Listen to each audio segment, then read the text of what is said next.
আপনি যখন আমাকে ডিভোর্সে দিবেন তাহলে আমাকে বিয়ে করছেন কেন? আমার সৎ মায়ের থেকে জীবন বাঁচা, ওর সাথে সংসার করার জন্য না। আর তাছাড়া তোর মতো ছোট লোকদের না 2-4 টাকা দান করা যায়, তোদের সাথে সংসার করা যায়। আপনার জীবন বাঁচানোর জন্য আমার জীবন নষ্ট করলেন কেন? তোর মতো সবজি আলার আবার কিসের জীবন রে? আর তাছাড়া তোর কাছে না আমি আমার লাইফের প্রবলেম শেয়ার করতে একদম রাজি। আর তোর কত বড় সাহস, তুই আমার সাথে এক বিছানায় ঘুমাইতে চাস? তোর নিজের লেভেলটা ভাবছোস একবার? তুই আমার সাথে আমার রুমে আমার বিছানায় ঘুমাইতে আসবি, এজন্য না আমি বালিশের নিচে গিট রেখে দিয়েছিলাম। দ্বিতীয়বার আমার রুমে ঢোকার আগে না তোর এই যে মাথায় ব্যথা পাচ্ছিস, এটা যেন তোর মাথায় আসে আগে। আমার রুম থেকে বের হ। আর তোর গা থেকে না সবজির ঘ্রাণ বের হইতেছে, আমার না জাস্ট সাফোকেটেড লাগতেছে। যাও আমার রুম থেকে বের হও। এই মাইটারে দেখছস কোথাও পালা যেতে? আমার তো 7 দিন ধরে জ্বর ছিল, আমি তো দোকানই বন্ধ ছিল 7 দিন ধরে। হ্যাঁ, আমি কিছু দেখিনি, আমি কিছু জানি না। সত্যি দেখছস? সত্যি করতেছি। আপা, এ হালার সাথে কথা বলে কোনো লাভ নেই কা? এ একটা বলদ, চলেন। ঠিকই করছস, এই আস্ত বলত। চল। এটা কোন ধরনের বেয়াদবি? ওরে বাবা রে, আপনি কোন মহারানী শুনি যে কাপড় ছুঁড়ে মারছি বলে একবারে মহাভারত অশুদ্ধ হয়ে গেছে? ভাবি, আমার মা মহারানী না হোক, কিন্তু কাজের বুয়া তো না। তুমি তো আমার মায়ের সাথে কাজের বুয়ার মতো আচরণ করতেছো।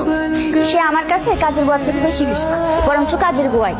ভাবি, তুমি বড় লোকের মেয়ে হয়েছো বইলা আমাদের সাথে এরকম খারাপ ব্যবহার করতে পারো না। কি ব্যবহার করব না করব সেটা তোমার থেকে আমাকে শিখতে হবে। শোনো, আজ থেকে তুমি আর তোমার মা চাকরানির মতো আমার সব কাজ করবে। শোনো বউ, আমি তোমার মায়ের বয়সী, তুমি মায়ের বয়সের শাশুড়িরে চাকরানি বানাইতে চাও, তোমার কি একটু খারাপ লাগে নাই? বুক কাঁপলো না? না কাঁপেনি। আপনাদের মতো ছোট লোকদের জন্য আমার কোনো সিম্প্যাথি কাজ করে না। আপনারা মা আর মেয়ে মিলে ময়লা কাপড় চোপড়গুলো এখন ধুয়ে রোদে শুকাইতে দিবেন, জান? ভাবি, অসম্ভব।